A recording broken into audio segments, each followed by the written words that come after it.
Hello students, good morning all of you. आज हम जो टॉपिक कर रहे हैं वो है रिप्रेजेंटेशन ऑफ हाइड्रोकार्बन्स। ये हमने पढ़ा कि हाइड्रोकार्बन्स होते क्या हैं। आज हम पढ़ेंगे कि हाइड्रोकार्बन्स को किस तरीके से रिप्रेजेंट कर सकते हैं। ठीक है, तो क्या कहता है, there are a various methods to represent the hydrocarbon which are as follows।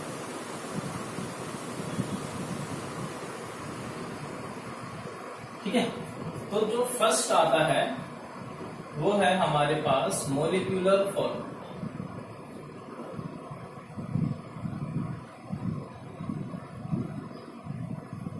First है हमारे पास मोलिक्यूलर फॉर्मूला। अब भाई हम क्या करते हैं इस मोलिकुलर फॉर्मूला में, हम अब आपने नाम भी सुना हुआ होगा मोलिकुलर फॉर्मूला, सुना होगा ना। विबाटर का मोलिकुलर फॉर्मूला क्या होता है, अमोनिया का क्या होता है, सल्फ्यूरिक एसिड का क्या होता है। तो उसी तरीके से तो कहते हैं इन दिस या this formula represent only total number of atoms of various elements. It doesn't give any information about structure और मल्टीपल।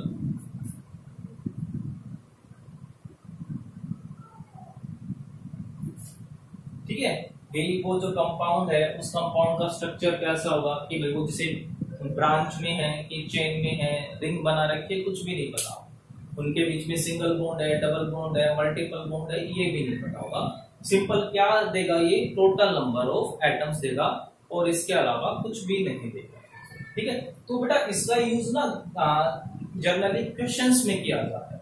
भी आपको फॉर्मूला दे देंगे, कुछ प्रॉपर्टी मेंशन करेंगे, फिर पूछेंगे कि भाई इसका स्ट्रक्चर क्या है। वो धीरे धीरे आप हायर क्लासेस में भी सीख जाओगे। ठीक है, जैसे कि अब मैं बात करूं कि for example methane, formula CH4,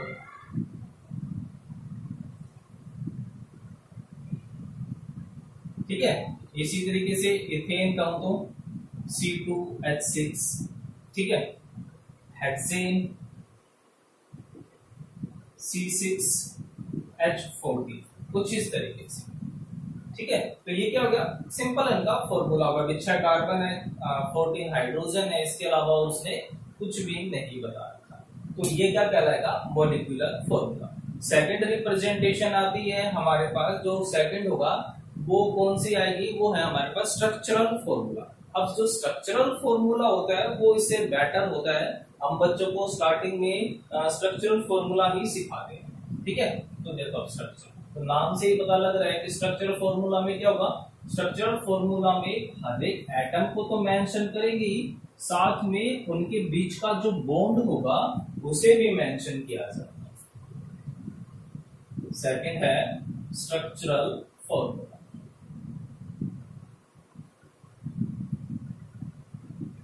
क्या कहते हैं, this formula represent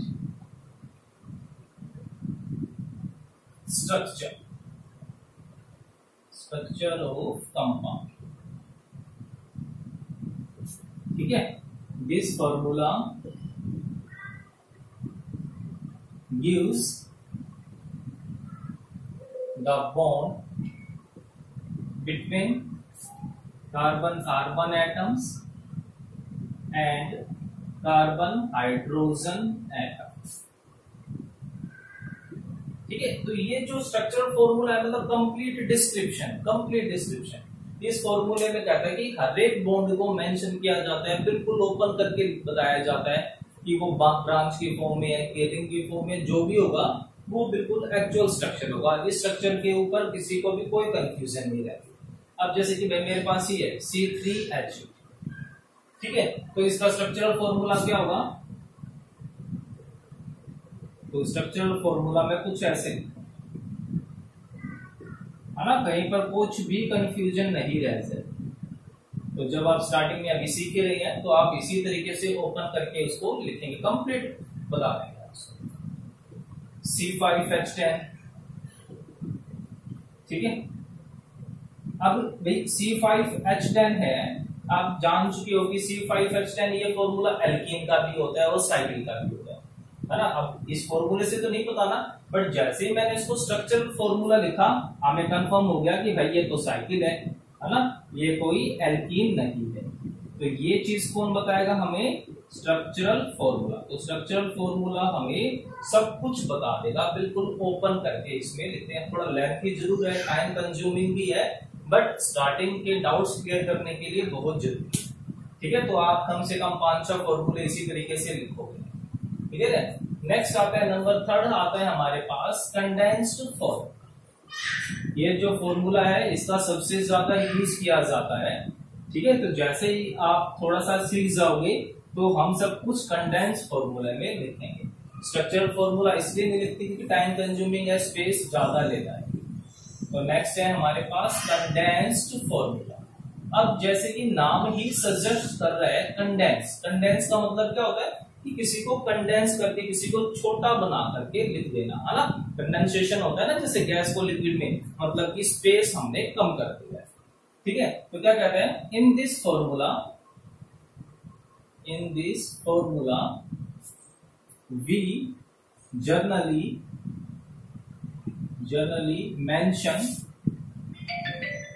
mention carbon bond but remove carbon hydrogen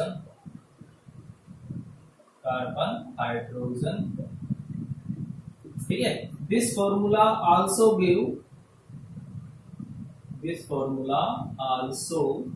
give structure of compound,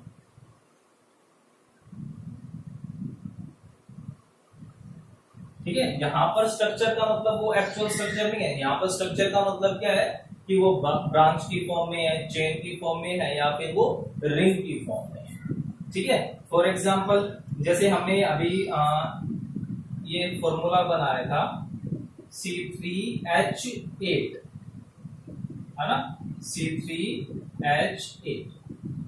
तो अब मैं इसी को कंडेंस फॉर्म में क्या कैसे लिखूंगा? मैंने कहा ना कि भाई कार्बन और हाइड्रोजन के बॉन्ड को तो बिल्कुल भी नहीं दिखाएंगे, तो CH3-CH2-, ठीक है। मैंने कार्बन और हाइड्रोजन के बॉन्ड को हटा दिया, तो 3 हाइड्रोजन थे, तीनों एक साथ लिख दिए, इस कार्बन के साथ जोड़ दिए। बीच वाले कार्बन पे 2 हाइड्रोजन थे, 2 हाइड्रोजन जोड़ दिए। लास्ट वाले कार्बन पे 3 हाइड्रोजन थे, तो 3 लिख दिए। और इसको आप ऐसे भी लिख सकते, मैं लिखा ना कि जर्नली, कि हम मेंशन कर देते हैं बट जरूरी नहीं है। आप इसको ऐसे भी लिख सकते हो CH3-CH2-CH3, तो भी बेटा ये बिल्कुल भी गलत नहीं होगा। इसका सिंपल सा मतलब यही होगा कि ये सारे कार्बन आपस में जुड़े हुए हैं। कभी ये सोचना कि भाई ये कार्बन तो दूसरे कार्बन से जुड़ ही नहीं रहा, तो सिंपल सी बात है, इसकी जो वैलेंसी है वो कैसे पूरी होगी? तो ये सारे के सारे कार्बन एटम्स आपस में जुड़े हुए, ठीक है। फॉर एग्जाम्पल जैसे हमने अभी रिंग बनाई थी, अब मुझे रिंग बनानी हो, 3 कार्बन की रिंग बनानी, ठीक है बेटा। ये मैंने रिंग बना, अब मुझे इसको कंडेंस करना हो, तो क्या करूंगा? कार्बन हाइड्रोजन के बॉन्ड को हटा। अब इसके अंदर बेटा ध्यान रखना कि अब हम यहाँ पर ये जो बॉन्ड है ये नहीं हटा पाएंगे, ये हटा देंगे तो फिर कोई इसका मतलब ही नहीं रह जाएगा। तो रिंग में तो कार्बन के बीच का बॉन्ड हमें रखना ही रखना है। दूसरी बात कि कार्बन के बीच में जो डबल और ट्रिपल बॉन्ड होगा वो भी हम जरूर मेंशन करेंगे, ठीक है। कार्बन के बीच में जो डबल या ट्रिपल बॉन्ड होगा वो भी हमने मेंशन करना ही करना है। जैसे कि हमारे पास ये आ जाए CH2 डबल बॉन्ड CH2, फिर C ट्रिपल बॉन्ड CH, हमने सब कुछ ओपन करके लिखा है ना, तो कौन सा फॉर्मूला होगा ये? Structural formula. आप चेक कर सकते हो हर एक कार्बन की वैलेंसी पूरी हो रही है, मतलब 4 बॉन्ड वो बना रहा है। ठीक है, अब इसको मैं कंडेंस फॉर्मूले में कैसे लिखूंगा भाई? CH2। तो मुझे बेटा यहाँ पर डबल बॉन्ड में जरूर मेंशन करूंगा CH। ठीक है, आप सिंगल बॉन्ड को छोड़ सकते हो। ठीक है, आप सिंगल बॉन्ड को छोड़ सकते हो, बट डबल और ट्रिपल बॉन्ड को बिल्कुल भी नहीं छोड़ोगे। बट स्टार्टिंग टाइम पे आप कार्बन कार्बन के बीच के बॉन्ड को मेंशन कर ही दो, ताकि गलती होने के जो चांसेस हैं वो बिल्कुल खत्म हो जाए। हो गया यहाँ तक ये। अब नेक्स्ट आता है हमारे पास जो सबसे इंपॉर्टेंट है, ठीक है, स्पेशली फॉर कोचिंग के लिए सबसे इंपॉर्टेंट है, और वो कौन सा आ गया हमारे पास? Bond line notation. Bond line notation या formula, bond line formula specially for LTSC students. ठीक है, स्पेशली फॉर एलटीएससी स्टूडेंट्स के लिए है ये अपने सीबीएसई में इंक्लूड नहीं है बॉन्ड लाइन नोटेशन। अब बॉन्ड लाइन नोटेशन में हम क्या करते हैं बेटा? अब हम इसमें ना तो कार्बन को मेंशन करेंगे ना हाइड्रोजन को, सिर्फ उनके बीच का बॉन्ड को मेंशन किया जाएगा। ठीक है, और सबसे ज्यादा यूज होता है ये। तो क्या कहते हैं? इन दिस फॉर्मूला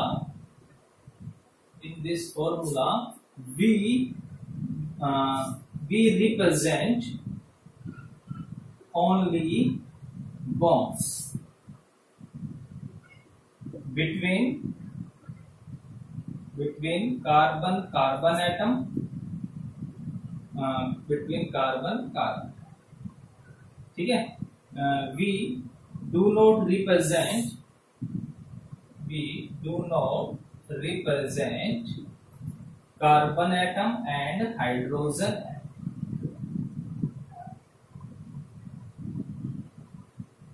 ठीक है, अब बेटा और जो हम मेंशन करेंगे ना बॉन्ड्स को, वो बॉन्ड किससे मेंशन होंगे? By zigzag line. ठीक है, the bonds are represented bye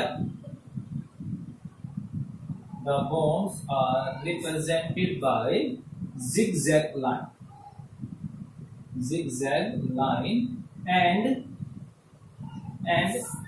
at the terminal and at junction carbon atom present। समझ में आया बेटा कुछ? कोई बात नहीं, ये अब जब हम इसके कुछ एग्जांपल्स करेंगे तब आपको क्लियर हो जाएगा। तो कहता है कि हमने कार्बन भी नहीं दिखाना है, हमने हाइड्रोजन भी नहीं दिखाना है, हमने सिर्फ कार्बन और हाइड्रोजन को रिप्रेजेंट करना है, और वो भी किससे? जिगजैग लाइन से। ठीक है, जैसे फॉर एग्जांपल मैं ये ले लेता हूं CH3 CH2 CH3। अब 3 कार्बन एटम से। ठीक है, और कितने बॉन्ड हुए बेटा? एक बॉन्ड ये रहा, 2 बॉन्ड ये रहे, 2 बॉन्ड हुए ना, एक बॉन्ड यहाँ पर, एक ये। कार्बन कार्बन का तो बॉन्ड दिखाना है, तो मैं इसको कैसे लिखूंगा? एक लाइन, 2 लाइन, हो गई जिगजैग लाइन ना। ठीक है, इस तरीके से जिगजैग लाइन। तो इसका मतलब मैंने क्या कहा था कि जो टर्मिनल पॉइंट है वहां पर भी कौन होगा? कार्बन होगा। जो जंक्शन पॉइंट है वहां पर भी कौन होगा? कार्बन होगा। और जो एंड पे है वहां पर भी कौन होगा? कार्बन होगा। तो कितने कार्बन हो गए? 1 2 3, 3 कार्बन एटम्स हो गए ये बस उनमें। और देखो CH3 CH CH3 CH3, अगर कुछ ऐसा हो तो अब देखो इसके लिए कितने लाइन है? 1 2 3। बट दूसरी इंपॉर्टेंट बात क्या बेटा कि इसका मतलब नहीं बदल जाना चाहिए। ये ब्रांच में है ना, तो बॉन्ड लाइन भी ब्रांच में ही होनी चाहिए। ये नहीं कि आप उसको सिंबल स्ट्रेट चेन बना दो। तो सीधी लाइन में कितने बॉन्ड है? 1 और 1 2, 1 2 हो गए स्ट्रेट। एक कार्बन एटम, दूसरा कार्बन, तीसरा कार्बन, 1 2 और ये तीसरा कार्बन। अब जो दूसरा कार्बन है, जो दूसरा कार्बन उस पे एक कार्बन और जुड़ रखा है, तो मैं इसको कैसे कर दूंगा? इस तरीके से। हो गया ना, दूसरे कार्बन पे एक कार्बन और है, हो गया काम खत्म। तो आपने ये इस तरीके से इनको रिप्रेजेंट करना है। ये बहुत ही जरूरी है एनटीएससी और केवीपीवाई के लिए। अब जैसे मेरे पास कोई रिंग है CH2 CH2 CH2, 3 कार्बन की, ठीक है, 1 2 3, 3 बॉन्ड है ना, मतलब 3 लाइन आएंगी, बट रिंग ही बननी चाहिए। ये बन गई रिंग, हो गया काम खत्म। ठीक है, तो आपको इस तरीके से। और देखो जैसे कि मेरे पास ये हो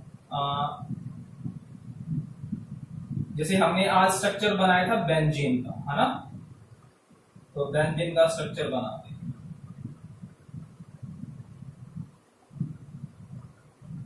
ये था ना कि 6 कार्बन होंगे और अल्टरनेट पोजीशन पे डबल बॉन्ड। तो अब 6 कार्बन के लिए तो मैंने क्या बना दिया, एक ये हेक्सागन बना हो गया। अब डबल बॉन्ड, यहाँ पर डबल बॉन्ड है, डबल बॉन्ड, फिर सिंगल बॉन्ड, फिर डबल बॉन्ड, और ये इस तरीके से। तो जब आप इसकी रेगुलर प्रैक्टिस करोगे तो आप बिल्कुल जरूर सीख जाओगे। अगर कोई भी टॉपिक, अगर कुछ भी डाउट हो तो आप मुझे बता सकते हो, ठीक है। बट इसके ऊपर क्वेश्चंस जरूर कर ले, अपने मन से बनाओ और उसकी बॉन्ड लाइन नोटेशन बनाओ और उसके स्ट्रक्चरल फॉर्मूला आप लिख करके, ठीक है। Okay, thank you.